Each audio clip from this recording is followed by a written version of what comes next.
betul-betul valid atau tidak gitu. Yang berbahaya ya WAG ini, WhatsApp betul group sekali, itu Dok, WA group.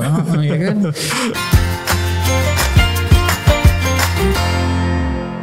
Halo, selamat siang Sobat Sehat RCM. Selamat datang di Pod CM, Podcast Cipto Mangunkusumo. Hari ini bersama saya, Dr. Oke Dimas Asmara, spesialis penyakit dalam, sebagai host pada podcast CM hari ini. Kita ketahui bahwa COVID-19 telah menjangkiti lebih dari 4 juta penduduk Indonesia. Dan semakin banyak penderita COVID, maka akan menimbulkan kekhawatiran bagi penderitanya. Terlebih banyak sekali yang sudah merasakan mungkin dari para penonton bahwa walaupun sudah sembuh masih ada gejala sisa. Nah, maka dari itu hari ini kita bersama-sama dengan seorang narasumber. Beliau merupakan seorang akademisi, klinisi, dan peneliti di bidang ilmu kedokteran penyakit dalam, khususnya respirologi atau pulmonologi intervensi. Beliau adalah Dr. Erik Daniel Tenda, spesialis penyakit dalam PhD. Selamat siang, dokter. Halo, selamat siang, Dr. Apa kabar, dok? Alhamdulillah sehat, sehat dok. juga ya. Alhamdulillah. Okay. Baik dok, jadi ini adalah hot topic ya dok ya, yang sering sekali dibicarakan masyarakat dok. Dan memang kita khawatir juga semakin besarnya arus informasi, maka informasi hoax juga semakin banyak ya dok tentang long covid ini dok. Nah mungkin kita akan membahas lebih detail tentang long covid ini dan bagaimana sih cara mengatasinya begitu dok. Nah sebenarnya dok, definisi dari long COVID-19 ini apa sih dok? Baik. Ya baik, terima kasih banyak Dr. Oke dan terima kasih juga buat PodCM atas undangannya. Satu, sebelum mungkin saya jawab gitu ya, Bapak Ibu yang kemudian mendengarkan PodCM, podcastnya Cipto Mangunkusumo. Jadi saya harus memberikan apresiasi dulu buat rumah sakit, terutama Rumah Sakit Umum Pusat Nasional Dr. Cipto Mangunkusumo. Dan juga banyaknya sekarang health educators di luar gitu ya. Betul. Baik itu dari dokter, ada juga perawat, ada juga apoteker. Kemarin saya webinar sama teman-teman fisioterapis yang kemudian nggak henti-hentinya memberikan edukasi pada masyarakat. Ya memang tantangan yang paling besar adalah saat ini banyak banget gitu ya berita yang tidak tepat mengenai COVID-nya sendiri maupun apa yang kemudian akan didiskusikan siang hari ini terkait dengan long COVID. Ya baik gini Dr. Oke, jadi mungkin saya cerita sedikit dulu ya. Kita kan kurang lebih punya waktu hari ini 2 hari ya untuk ngomong hari ini. Jadi di waktu yang singkat ini saya coba kemudian akan elaborasi bersama-sama dengan Dr. Oke terhadap topik long COVID.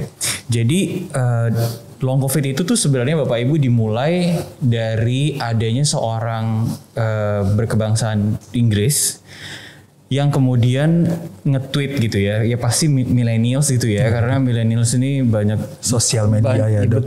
Betul. Jadi dia nge-tweet tanggal 20 Mei 2020 tentang perasaan yang kemudian atau gejala yang dialami beliau pasca infeksi akut COVID-19. Jadi dia bilang katanya yang dia rasakan saat ini tuh kayak naik ke roller coaster gitu. Jadi ya kalau kita mungkin pasti Bapak Ibu yang kemudian nonton PodCM ini pasti pernah lah ke Dufan gitu ya, ke dunia fantasi. Jadi pernah juga naik apa sih Halilintar ya? Halilintar dok, roller coaster ya. Nah, jadi kalau misalnya roller coaster itu kan berarti ada naik ada turun gitu ya. Jadi ada satu, kalau misalnya dilihat analoginya atau disukai analoginya dengan Twitternya beliau itu, berarti beliau merasakan ada hari-hari di mana beliau ngerasa enak. Dalam kata lain mungkin tidak ada gejala atau gejalanya ringan, tapi ada juga hari-hari di mana beliau ini ngerasakan bahwa saya ini nggak fit gitu.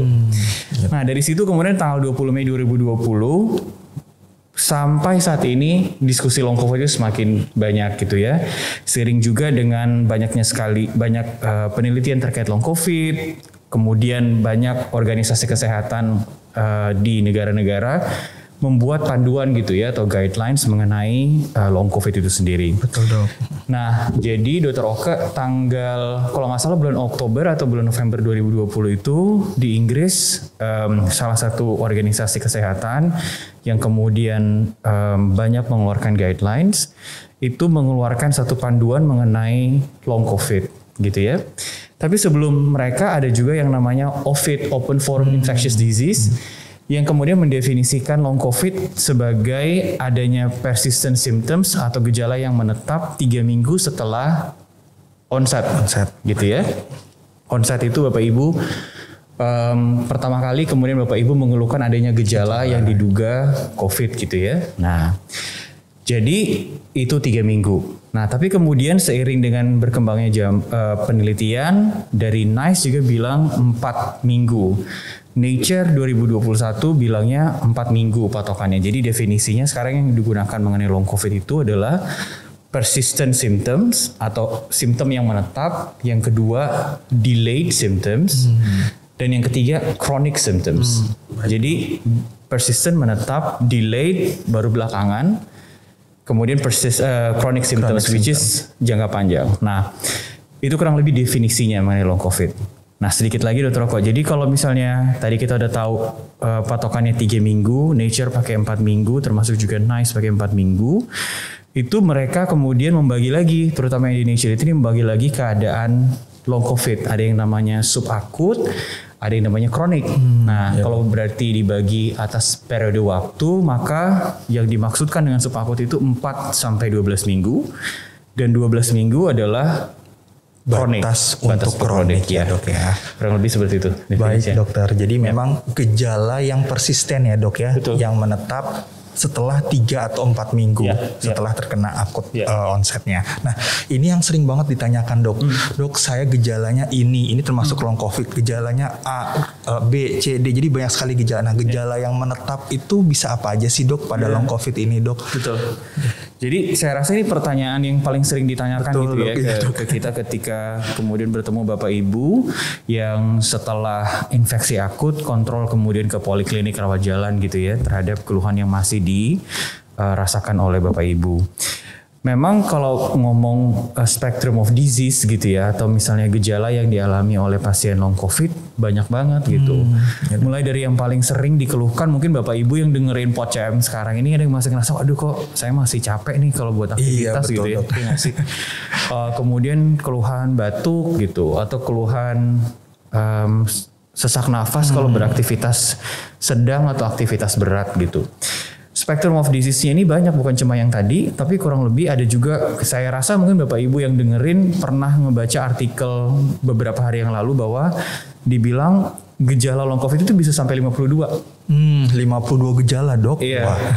Tapi ya nanti mungkin kita bisa ngobrol banyak kali ya ke depannya, tapi kurang lebih seperti itu yang paling sering dikeluhkan pasien. Baik Dok, jadi memang kalau misalnya ada penonton yang baru terkena COVID setelah 3 minggu tiba-tiba ada merasakan gejala yang terus menetap begitu Dok, bisa jadi long COVID, bisa jadi juga bukan ya Dok ya. Betul. Jadi memang harus dievaluasi dan kalau perlu sampai mengganggu sekali berobat ke dokter untuk bisa dilihat ini penyebabnya apa begitu Dok. Nah tadi kan dokter bilang bisa 3 bulan lebih jadi kronik. Emang bisa bertahan berapa lama sih Dok gejala long COVID ini? Nah ini juga pertanyaan yang sering dikemukakan sama pasien ya. Jadi contoh seperti kemarin gitu, saya kemarin sempat praktek dan kemudian ketemu sama pasien survivor COVID. Sebelumnya beliau ini waktu infeksi akut isolasi mandiri. Berarti kalau isolasi mandiri kita bisa tahu mungkin beliau ini bisa gejala ringan atau tanpa gejala. Nah mereka kemudian tanya berapa lama nih saya kayak gini gitu. Karena beliau ini usianya 57 tahun, laki-laki, kemudian aktivitasnya sebelum sakit masih rutin banget gitu ya. Termasuk beliau ini memang hobi lari ya, hobi lari. Jadi beliau nanya kapan saya bisa lari sama seperti yang kemarin gitu. Mungkin Bapak ini dulu pernah ngikutin 10K kali ya, kayak banyak orang-orang sekarang maraton gitu.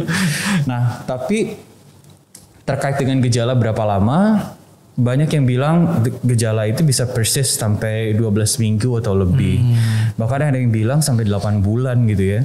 Cuma yang paling penting seperti yang tadi disampaikan Dr. Oka, it's not about berapa lama itu akan selesai. Tapi yang paling penting buat long COVID, walaupun nanti ini mungkin ada di bagian tengah atau akhir dari diskusi kita, yang paling penting adalah gimana kemudian Bapak dan Ibu mengetahui kondisi pasca infeksi kemudian melihat kembali keadaan sebelum infeksi seperti apa, iya dok. dan melakukan adaptasi gitu ke depannya terhadap kondisi yang sekarang ini ada gitu. Jadi boleh tetap ditingkatkan aktivitasnya selama dia nggak mengganggu gitu ya, maka lanjutkan aktivitas, tingkatkan aktivitas, adaptasi lagi sampai kemudian mudah-mudahan bisa segera resolve gitu ya. Baik dok, gejala. betul dok. Ya. Betul dok. Ya. Jadi mungkin sempat kita ngobrol juga di IG Live di RSCM juga ya dok, Betul. bahwa kalau mungkin analoginya long covid ini seperti misalnya ada aspal jalanan yang dilewati oleh truk tronton yang besar begitu ya dok ya. Truk tronton itu mungkin covidnya sudah lewat, sudah nggak ada truknya, bolong-bolong di aspalnya masih ada. Nah, kapan bolong-bolongnya akan tertanam lagi supaya bersih lagi, nah itu memang butuh waktu ya dok ya, dan memang tiap orang berbeda-beda. Yang penting ada adaptasi setelah penyakitnya itu ya dok, begitu ya dok. Nah tadi kan dokter bilang yang penting juga kita harus melihat ke belakang gitu, berarti sebenarnya long covid ini bisa diprediksi ya dok, maksudnya ini ada orang ada cenderung akan menderita long covid, ini tidak begitu dok. Bisa nggak sih dok dari awal saya nggak mau kena long covid pada saat kena covid, nah itu bagaimana kita bisa memprediksi dan mencegah long covid ini dok? Exactly. Nah ini juga pertanyaan yang sering banget. Misalnya orangnya belum kena covid gitu ya. Iya, terus ya berarti kalau misalnya dia berpikir kalau misalnya nanti one day ya nggak minta-minta kena covid, gimana caranya untuk menghindari long covid? Bapak Ibu yang kemudian ngedengerin podcast Pod CM kita ini, yang paling penting adalah yang kita sudah sama-sama ketahui dan udah banyak juga publikasi, jadi bukan hanya perbincangan di atas meja ini aja gitu ya, bahwa penting sekali Bapak Ibu untuk mengetahui kondisi penyakit penyerta Bapak Ibu, kemudian selain itu juga mengetahui dan melaksanakan vaksinasi gitu. Betul dok. Yang kita ketahui bahwa beberapa faktor predisposisi itu juga akan sangat mempengaruhi kemungkinan seseorang akan mengalami long covid.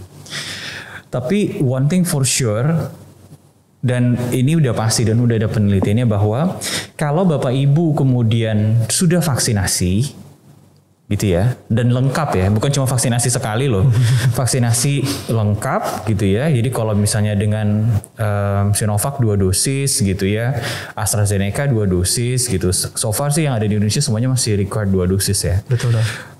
Jadi begitu Bapak dan Ibu lengkap vaksinasinya, semestinya kalau misalnya kena COVID, insya Allah tanpa gejala atau gejala ringan. Alright? Iya dok. Berikutnya, kalau sudah vaksinasi, penelitiannya menyebutkan bahwa orang yang divaksinasi dibandingkan yang belum divaksinasi, symptom resolutionnya atau perbaikan terhadap gejala yang dikeluhkan lebih cepat. Berarti kalau misalnya mau dilihat dengan kemungkinan long COVID, masih mungkin akan lebih kecil kemungkinannya pada orang yang sudah divaksinasi. Jadi key message yang pertama hari ini adalah lakukanlah vaksinasi, segerakan diri Anda untuk dilakukan vaksinasi. Kalau masih ada keluarga yang belum vaksinasi, kalau boleh diantarin untuk vaksinasi sesegera mungkin, gitu ya Dr. Betul dok. Itu mungkin salah satu cara supaya enggak long COVID ya. Jadi memang banyak yang mengaitkan juga nih dok vaksinasi. Jadi 2 topik yang heboh tuh, 1 long COVID, 2 vaksinasi. Betul. Bahkan mungkin kalau praktik sehari-hari gitu dok sering bilang, dok saya kena setelah divaksinasi, terus waktu itu kena long COVID juga. Nah sebenarnya tuh mitos itu betul nggak sih dok? Malahan kalau dari dokter Erik bilang tadi kan sebenarnya vaksinasi sebenarnya bukan untuk mencegah dia terkena, tapi kalaupun dia terkena gejalanya akan lebih ringan sehingga akan lebih sedikit kemungkinan terkena long COVID. Begitu ya dok ya. Jadi key message yang pertama bapak-bapak ibu-ibu yang belum vaksin segera vaksin ya dok. Dan full dose ya 2 kali ya. Betul sekali. Begitu. Dan jangan pilih-pilih vaksin. Jangan, betul dok. Betul. Jangan pilih-pilih vaksin. Bapak ibu yang ngedengerin Pod CM, saya rasa bukan cuma di Pod CM aja yang kemudian akan bilang ini. Banyak sekali health educators di luar sana gitu ya, termasuk Kementerian Kesehatan juga dia bilang bahwa vaksin yang paling baik adalah vaksin yang tersedia ada untuk Bapak dan Ibu dan bisa diakses sesegera mungkin. Jangan pilih-pilih vaksin. Yakinlah bahwa ketika sudah divaksin, maka semestinya kita bisa mendapatkan proteksi gitu ya, dari kemungkinan yang tadi kita diskusikan. Ya. Betul dok. Jadi key point yang kedua dok setelah harus vaksinasi, yang kedua jangan pilih vaksinasi ya dok. Betul, ya. Jadi betul, yang betul. paling tersedia dan paling terdekat silahkan ya dok ya. Betul. Baik dok. Nah misalnya nih dok, jadi apabila ada yang nonton, oh ternyata gejala-gejala ini saya cocok nih dengan gejala long covid. Mereka perlu panik nggak dok? Aduh saya kena long covid terus mesti gimana gitu, dan next stepnya seperti apa sih dok kalau misalnya terkena gejala tersebut? Satu hal Bapak Ibu yang kemudian ngedengerin Pod CM. Jadi kalau misalnya kemudian ada gejala long covid gitu ya, atau ada gejala sisa deh, nggak usah bilang gejala long covid dulu, karena sama seperti yang tadi disampaikan Dr. Oke, kami sebagai klinisi ketika kemudian Bapak dan Ibu setelah infeksi akut ketemu sama kami di rawat jalan gitu ya, di poliklinik, menegakkan diagnosis long covid itu, kami akan melakukan assessment atau pengkajian yang komprehensif gitu. Jadi bukan juga berarti ketika Bapak dan Ibu pasca infeksi akut covid udah pulang ke rumah masih ada keluhan seperti lekas capek, ada batuk-batuk, terus kemudian langsung dibilang long covid, nggak gitu ya Dr. Oke? Iya dok. Nah, jadi kalau misalnya kemudian ada gejala yang kemudian tetap ada pasca infeksi akut, jangan panik gitu ya, jangan panik, karena satu, saya rasa sekarang akses terhadap fasilitas kesehatan itu udah, terutama di kota-kota besar gitu ya, udah bisa dijangkau oleh seluruh lapisan masyarakat. Right, itu yang pertama. Yang kedua, kalau Bapak dan Ibu kemudian belum berkesempatan untuk ke rumah sakit gitu ya, sekarang dari Kementerian Kesehatan sudah menyediakan 11 aplikasi telemedicine untuk kemudian dimanfaatkan gitu. So, jadi seharusnya sekarang menjadi lebih accessible gitu untuk kemudian bisa bertemu dan berdiskusi dengan dokter terkait dengan keluhan. Sekali lagi jangan panik, justru kalau tambah panik malah semakin banyak justifikasi yang nggak benar, hoax-hoaxnya malah semakin nempel gitu ya. Iya.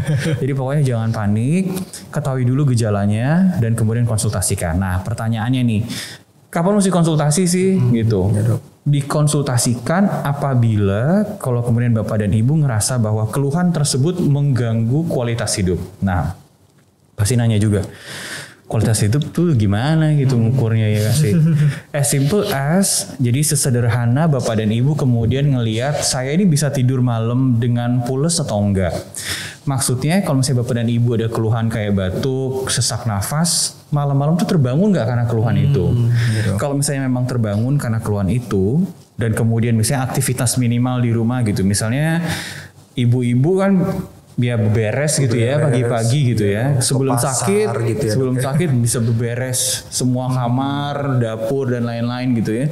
Tapi setelah sakit mungkin aktivitas biasa aja kayak makan, minum, mandi masih oke, tapi beberes sedikit kemudian capek gitu ya. Kalau misalnya ada keluhan seperti itu dan menetap, terutama mengganggu sekali kualitas hidup, silakan konsultasikan ke dokter.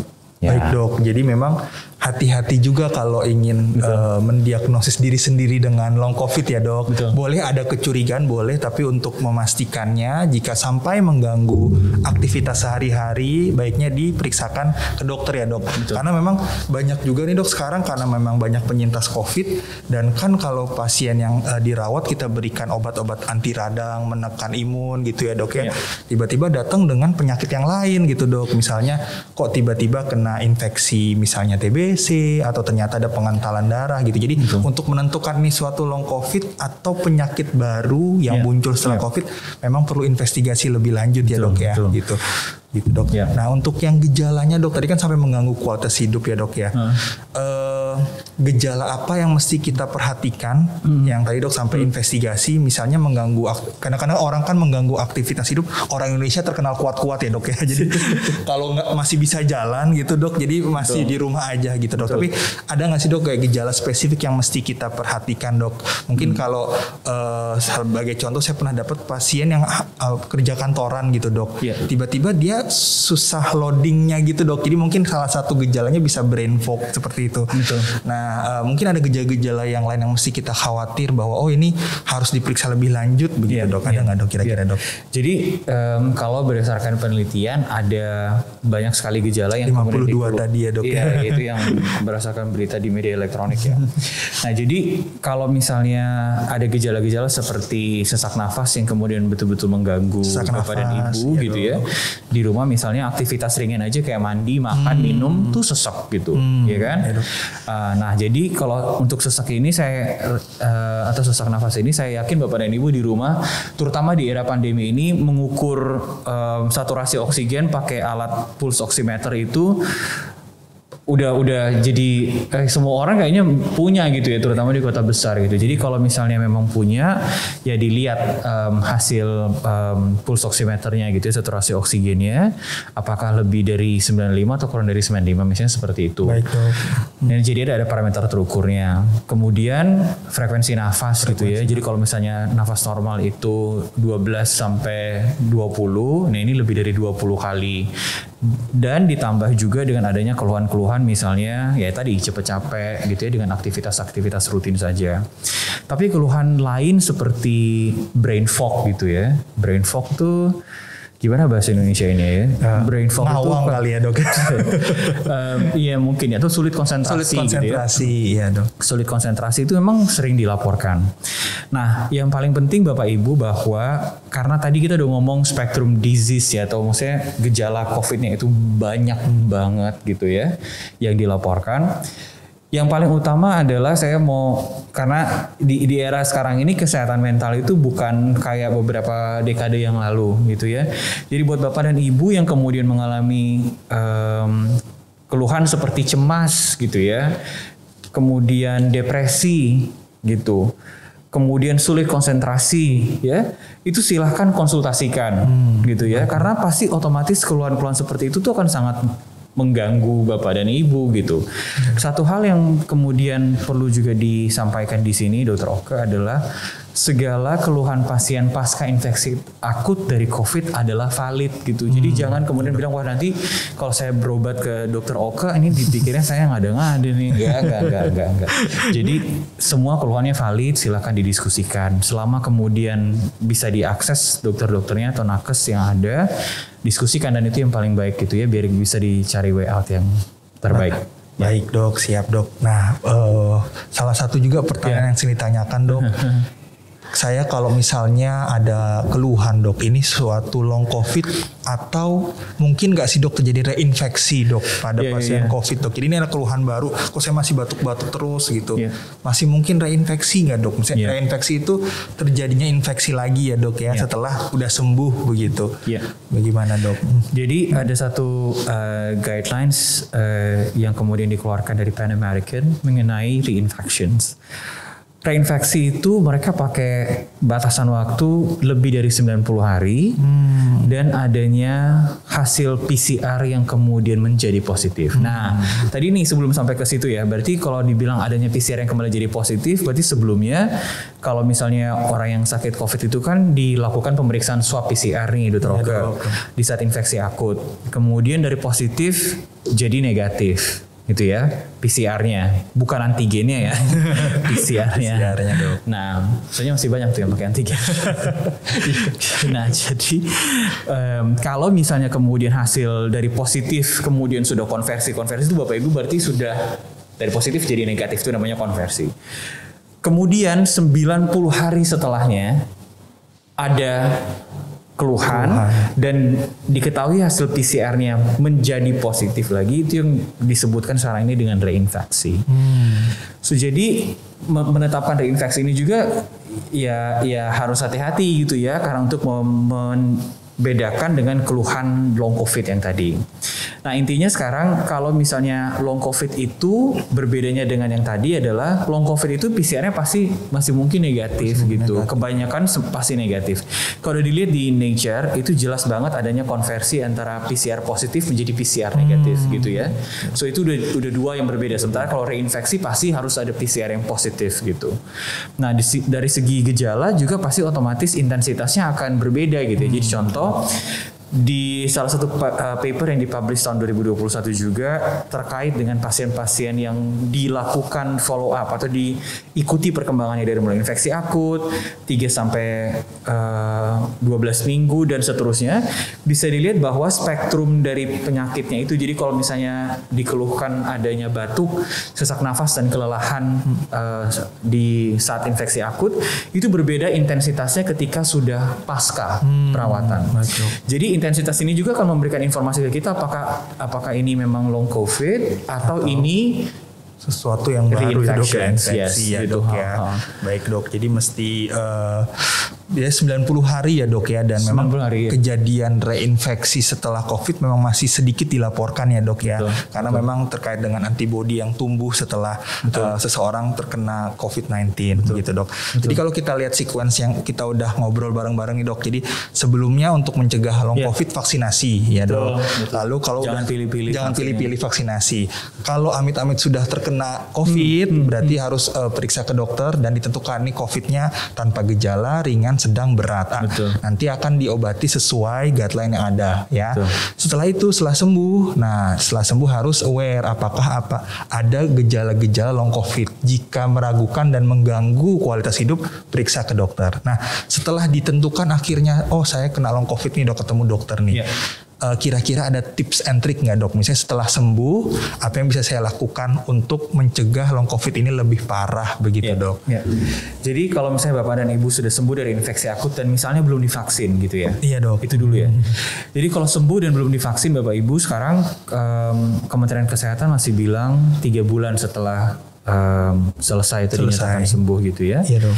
Jadi kalau misalnya sudah sembuh belum divaksin, pastikan vaksinasi. Gitu ya, kalau udah langsung dapat jadwal vaksinasi. Sekali lagi jangan pilih-pilih vaksinnya, itu yang pertama. Yang kedua tadi apa? Yang kedua kalau sampai mengganggu kualitas hidup kan harus ke dokter ya dok. Tata laksana sebenarnya pasien yang long COVID itu seperti apa dok? Terapinya dok? Betul. Jadi sama seperti yang tadi kita diskusiin ya, karena spektrum penyakitnya itu banyak banget Bapak Ibu. Jadi pendekatan terhadap diagnosis gitu ya, long COVID maupun tata laksananya multidisiplin. Jadi nggak bisa hanya dari salah satu unsur saja. Kenapa gitu Dr. Oke? Karena balik lagi kalau ngeliatin patofisiologinya bahwa reseptor ACE-nya itu bukan hanya diekspresikan oleh paru-paru, tapi juga oleh organ-organ yang lain. Jadi masih mungkin Bapak Ibu kemudian datang dengan keluhan cepat capek, kemudian ada sesek. Ada juga yang datang dengan keluhan kecemasan, terus takikardi atau denyut jantungnya kerasa lebih berdebar-debar gitu, lebih cepat gitu. Ada juga yang datang dengan keluhan mual gitu ya.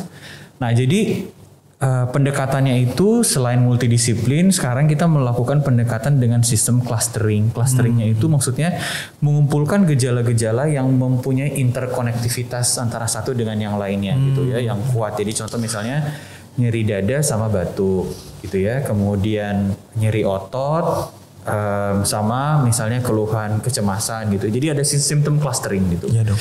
Nah dari kemudian ketika kemudian Bapak dan Ibu datang, selain kemudian kami menata laksana seperti itu, tentu informasi tersebut akan didapatkan atau akan bisa ditetapkan berdasarkan cerita Bapak Ibu nih. Ketika infeksi akut, waktu itu gejalanya apa aja gitu. Jadi setelah kami tahu ketika infeksi akut Bapak dan Ibu punya gejala apa saja, baru kemudian kami bisa mengelompokkan gejala yang sekarang dialami Bapak Ibu untuk melakukan tata laksana secara multidisiplin. Jadi multidisiplin itu bukan hanya dokter penyakit dalam, paru seperti kita Dr. Oke, tapi juga melibatkan dokter-dokter dari spesialis kesehatan jiwa, kemudian fisioterapis gitu ya, dokter-dokter kedokteran fisik dan rehabilitasi, dokter jantung gitu ya, dan lain-lain. Betul. Ya, dok. Jadi pendekatannya pasti holistik banget. Ya, jadi key point selanjutnya, COVID ini bukan penyakit satu organ ya dok ya, jadi multiple organ dan Dan untuk tata laksananya juga harus multidisiplin. Jadi banyak dokter dengan kebidangan ahli yang berbagai macam ikut bersama untuk menyelesaikan satu masalah pada pasien, begitu dok. Nah ini untuk bapak-bapak, ibu-ibu ini dok, masyarakat awam, boleh nggak dok kita misalnya kayak olahraga setelah COVID, atau ada makanan-makanan apa yang bisa dikonsumsi untuk mencegah long COVID seperti itu. Jadi tata laksana di rumah begitu dok yang bisa dikerjakan dok, begitu dok. Ya, sama seperti yang tadi saya sampaikan di awal gitu ya. So key points dari bagaimana kemudian Bapak dan Ibu melakukan self management ya. Jadi di long COVID itu pendekatannya ada yang namanya medical management. Jadi terkait dengan penata laksanaan yang kemudian dilakukan oleh tenaga kesehatan terhadap keluhan Bapak dan Ibu.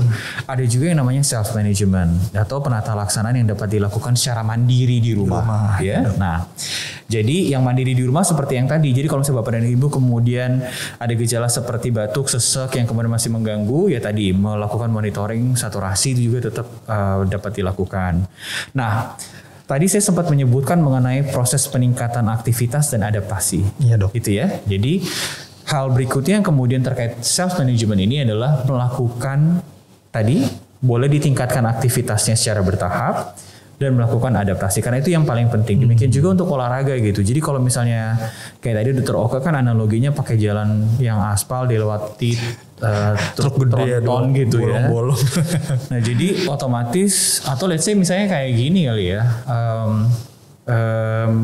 ketika Bapak dan Ibu kemudian selesai sakit COVID dan mau ditingkatkan aktivitasnya, pertama tahu dulu nih sekarang saya kemampuannya kayak apa. Cara tahunya adalah ya lihat aja kemampuan sehari-hari biasanya ngapain, saya bisa balik ke dalam kemampuan itu menjalankan aktivitas rutin dulu. Oke atau enggak. Setelah itu boleh ditingkatin ya. Oh berarti saya udah boleh mungkin jalan pelan nih di sekitar kompleks rumah, tapi tetap pakai masker loh. Jadi bukan berarti udah selesai COVID kemudian nggak melakukan protokol kesehatan dan perilaku hidup bersih dan sehat nih PHBS. Nah itu harus dilakukan. Nah jadi setelah itu kemudian baru ditingkatkan perlahan. Nah untuk meningkatkan perlahan itu Bapak dan Ibu mesti ada fase adaptasinya. Jadi nggak bisa nih misalnya kayak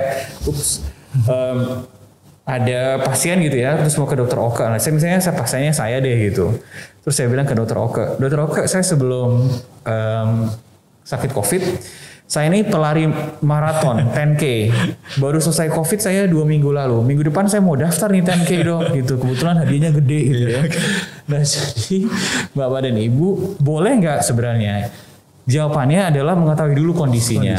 Tentunya kita nggak bisa langsung forsir gitu ya, langsung lari 10K nggak bisa gitu ya. Mungkin bisa aja, tapi mungkin setelah itu ya pasti keluhannya kan lebih berat gitu ya. Sesak nafasnya pasti mungkin lebih prominent ketika itu. Jadi sekali lagi yang paling utama adalah menyesuaikan dulu, tahu dulu keadaannya, boleh ditingkatkan aktivitasnya secara bertahap dan adaptasi. Jadi kalau misalnya mau di gambarin ya benar-benar kayak anak tangga aja Bapak Ibu gitu ya. Jadi kalau mau ditingkatkan aktivitas, adaptasi, tingkatkan aktivitas, adaptasi gitu. Iya dok, baik gitu dok. Ya. Jadi nggak bisa langsung 10K daftar gitu ya.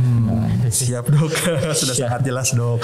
Nah ini $1 million question dok. Jadi apakah saya bisa sembuh dok dari long COVID? Apakah bisa aktivitas kembali seperti semula begitu dok? Iya.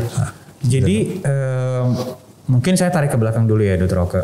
Di awal diskusi mengenai long COVID yang kemudian kita ketahui bahwa banyak sekali faktor yang mendukung gitu ya, atau menjadi predisposisi atau prediktor dari keadaan long COVID ini. Banyak yang bilang berdasarkan penelitian itu ada 5, mudah-mudahan saya bisa recall ini secara berurutan. Pertama, orang dengan usia lanjut gitu ya. Usia lanjut itu kalau di Indonesia di atas 60 tahun gitu. Kalau di luar negeri mereka pakainya 65 tahun atau lebih ya. Jadi orang usia lanjut. Yang kedua, jenis kelamin perempuan. Yang ketiga, orang dengan gejala infeksi akut. Jadi di saat dia sakit COVID itu, Dr. Oke, dia memiliki gejala 5 atau lebih. Nah, di paper yang kemudian dipublish di Nature dibilang bahwa kalau orang tersebut di saat infeksi akut memiliki gejala 5 atau lebih, dia memiliki odds ratio atau memiliki probabilitas, memiliki kemungkinan 4 kali lebih tinggi dibandingkan orang yang gejala infeksi akutnya kurang dari 5 terhadap kemungkinan long COVID. Jadi contoh yang sederhana misalnya ibu siapa ya? Bu A gitu ya. Iya dok. Ibu A ini waktu infeksi akut dia atau di saat sakit COVID dia gejalanya ada batuk, demam, sesak, mual, diare. Itu udah 5 ya dok. Iya kan? Dibandingkan dengan ibu B gitu ya yang punya gejala cuma nyeri badan aja gitu. Nah, ibu A ini kemudian memiliki kemungkinan untuk long COVID 4 kali lebih tinggi dibandingkan si ibu B. Iya, dok. Itu penelitian yang sekarang ini kita tahu. Berikutnya, penyakit komorbid ya, orang yang kemudian memiliki komorbiditas itu di beberapa jurnal bilang bahwa mereka memiliki kemungkinan untuk kemudian bisa mengalami long COVID. Yang terakhir adalah orang-orang dengan lower social economic status. Kenapa gitu Dr. Oke? Karena yang kita pahami bahwa masyarakat yang kemudian dengan tingkat pendidikan yang tidak sebaik dengan masyarakat yang lain gitu ya, itu memiliki kemungkinan untuk mengalami long COVID. Karena ini terkait dengan adanya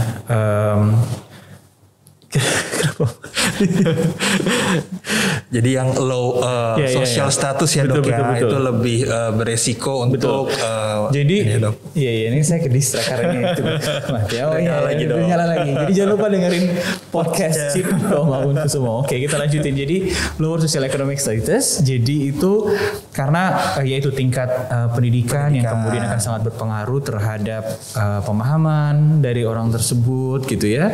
Kemudian dari segi ekonomi terkait dengan asupan misalnya makanan-makanan yang bergizi, melaksanakan olahraga dan lain-lain gitu ya.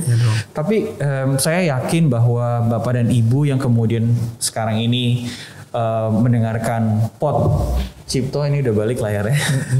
Jadi dan di era digital kemampuan literasi digital kita udah sangat-sangat udah jauh lebih baik dibandingkan beberapa tahun sebelumnya.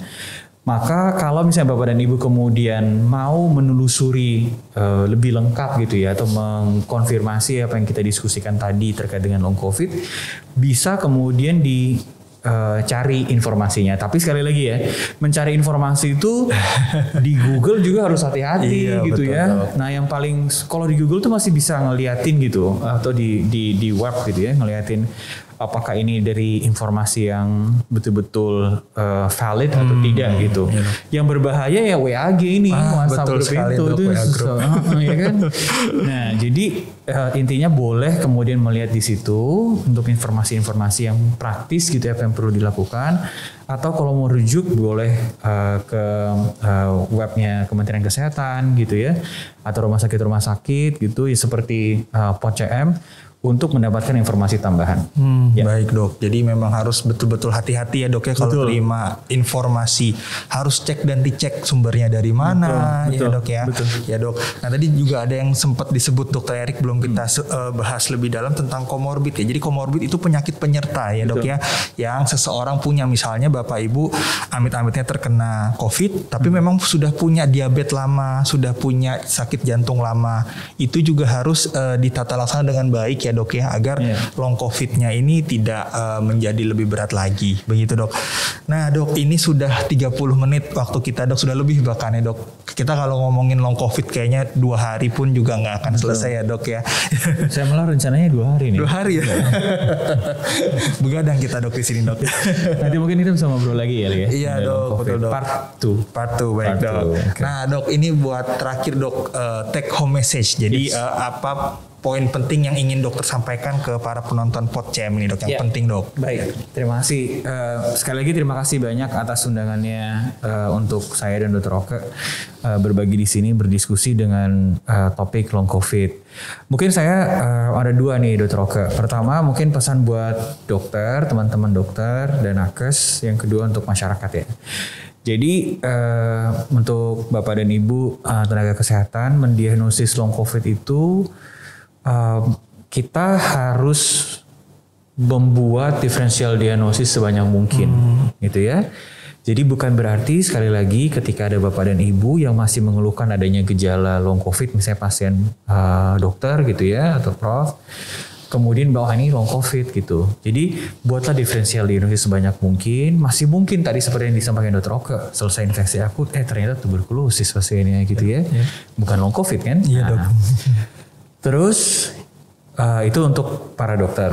Yang kedua untuk para dokter dan tenaga kesehatan lain adalah melakukan kerjasama multidisiplin gitu, karena itu penting banget. Nggak bisa hanya salah satu dokter dari keilmuan tertentu, jadi mesti juga melibatkan dari disiplin ilmu yang lain. Ini betul-betul didasarkan karena memang spektrum disease-nya atau gejala yang dikeluhkan oleh pasien sangat luas ya, sangat luas dan masih mungkin multi organ gitu ya. Nah, terus yang ketiga, kalau misalnya di tempat kerja Prof, dokter, Bapak Ibu sekalian belum ada pelayanannya, saya sangat-sangat menyarankan gitu ya. Karena ini saya biar catatan saya berguna nih, Dokter. Silakan, Dok. Jadi sekarang ini berdasarkan update tanggal 31 ya. Jadi kalau ini update kalau nggak salah tanggal 30 Agustus ya, mudah-mudahan saya benar. Ini ngelihat di Kementerian Kesehatan. Sekarang saya nggak mau ngomong yang berapa yang positif ya, tapi kalau negatifnya sekarang, jadi jumlah kasus negatif di Indonesia itu ada 3.743.146. Berarti ada penambahan kasus 19.398, gitu ya. Kita pakai perhitungan sederhana aja deh. 85% orang yang sakit long COVID, pas sakit COVID itu bisa tanpa gejala. Berarti 15% atau sekitar 15% dari yang sisanya itu masih mungkin dia gejala ringan sampai kritikal. 5% deh aja ya yang kemudian kita ambil dari 3.743 itu berapa tuh, Dokter Oka? Matematikanya kan juara 1 ya waktu itu. Jadi sekitar 160-an ribu lah gitu ya. Jadi burden of disease-nya ini banyak gitu. Pasiennya banyak banget nih kita. Baik. Nah, jadi tentu mudah-mudahan dengan adanya POCM ini kita bisa bikin sama-sama national consensus gitu ya untuk long COVID. Mudah-mudahan bisa dimulai di Cipto. Kemudian dan segera mungkin kita akan punya ini di sini, insya Allah. Amin. Nah, jadi mungkin itu 3 pesannya buat teman-teman tenaga kesehatan. Nah, buat masyarakat, seandainya ada Bapak dan Ibu kemudian sudah sembuh, pertama pesannya adalah bersyukur Pak, karena Bapak dan Ibu sudah sembuh dari sakit COVID. Oke. Nah, yang kedua pesannya adalah lakukanlah vaksinasi. Tadi saya udah bilang bahwa orang yang divaksinasi itu memiliki kemampuan, maksudnya terbukti bahwa symptom resolution atau perbaikan gejalanya lebih cepat dibandingkan yang tidak divaksin. Dan itu dijelasin, ini bukan cuma perbincangan antara Erik sama Oka aja loh Bapak Ibu, ini udah dipublikasi nih. Iya, ya kan? Nah, jadi itu pesan kedua. Pesan ketiga, segala sesuatu yang kemudian Bapak dan Ibu keluhkan terkait dengan gejala pasca infeksi akut adalah valid. Jadi jangan malu atau jangan ragu untuk berkonsultasi. Tapi kapan mesti konsultasi seperti yang tadi disampaikan Dr. Oke?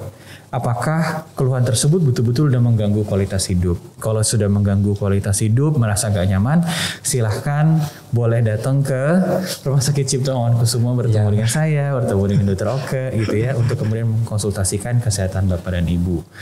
Dan pesan keempat sama seperti pesan kedua, yaitu vaksinasi segera mungkin. Alright, oke. Terima kasih. Dok. Ya, terima kasih banyak nih Dok sudah hadir di POCM hari ini. Sangat banyak ilmu yang kita dapatkan, isinya daging semua begitu Dok ya, istilah sekarang ya Dok.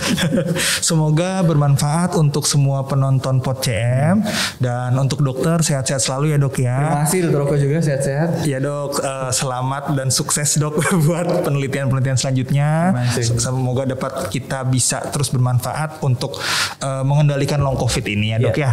Baik Dok.